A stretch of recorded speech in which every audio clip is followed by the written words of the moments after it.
Do you see problems with the opposition parties as well in terms of creating a formidable opposition against the regime? So let's be clear about something.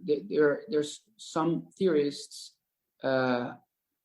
say that there are three types of political coalitions. Then you have like electoral coalitions, parliamentary coalitions, and government coalitions, right?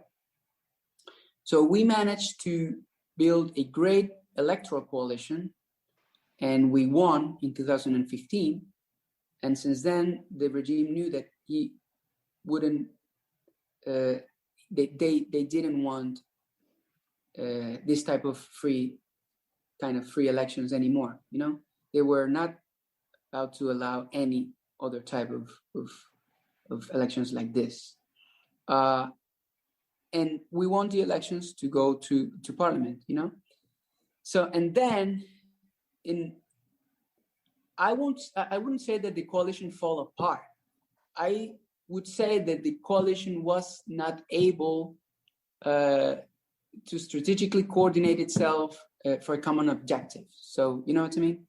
Armando further narrates how the opposition soon managed to have a majority stake in the Venezuelan parliament in 2015, but almost immediately after, bore the brunt of the existing regime's unprecedented institutional amendments. These changes blocked any possibility the opposition party had to pursue structural changes in the government. He also states that there were individual presidential ambitions at play within opposition party ranks that further weakened the party's collective vision. It was difficult for us to push forward a vision because there were so many of us, you know, 112 members of parliament, even though most of us belonged to political parties and we had to follow party lines.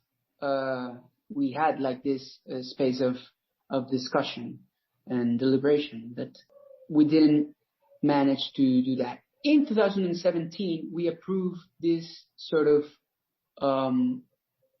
plebiscite or consultancy, you know, national consultancy.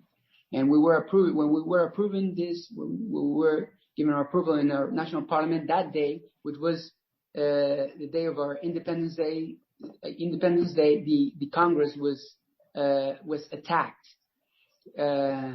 Something similar that would happen in the U.S. Recently, but I almost got killed there. So they broke my, like they hit me with how to say clubs, iron clubs in my head, and you know, and some of us almost got killed that day. But at the end of the day, we managed to approve the plebiscite, and we did this like two weeks afterwards. It was an international movement. It was an international mobilization. Amazing. And basically to show the world and to demonstrate and to mobilize in favor of, again, regime change, structural change.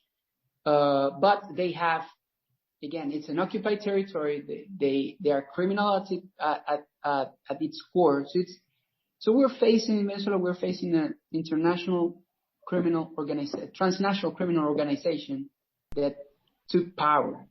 So it's more than a political crisis. I think that it's an international security type of crisis.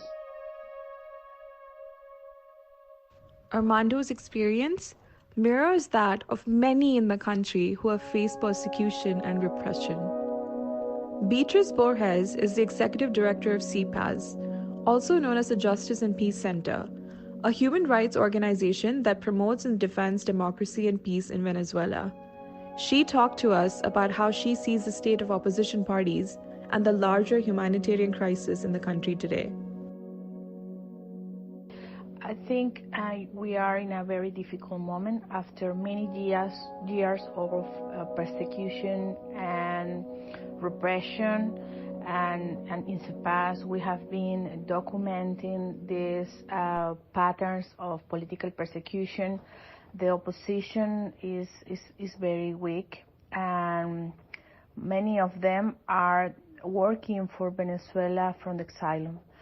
But a lot of them are still working in Venezuela, but with many difficulties. Not only the persecution and the repression and the fear to be put in jail or disappear or torture, but also with the difficulties with have a life with the basic need covered, because everybody is facing the humanitarian emergency that is complex, the complex humanitarian emergency that restrains and limit the possibility for people to have access to food, water, light, electricity, and also with the COVID, all the situation is getting worse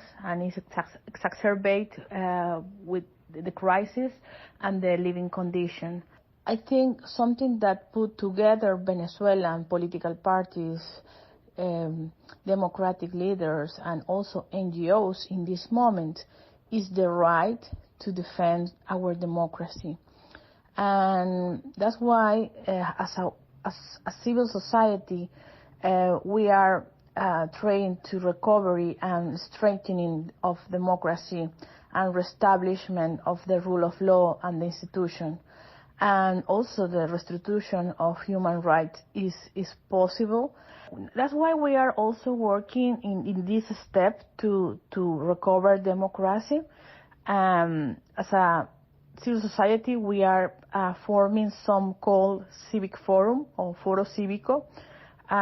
We are a space inclusive and progressive, dynamic, with various initiative and civil action movement are together since 2017.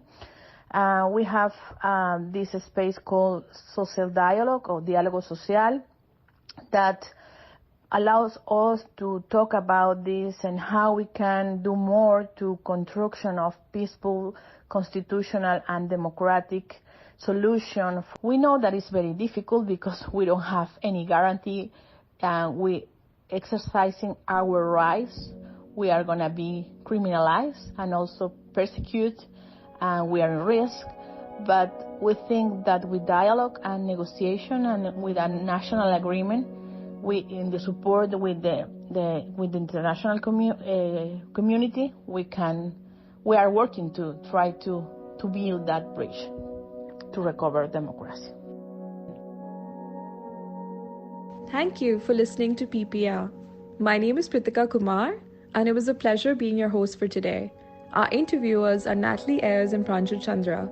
This podcast was produced by UC3P and PPR and was edited by Yining Wong.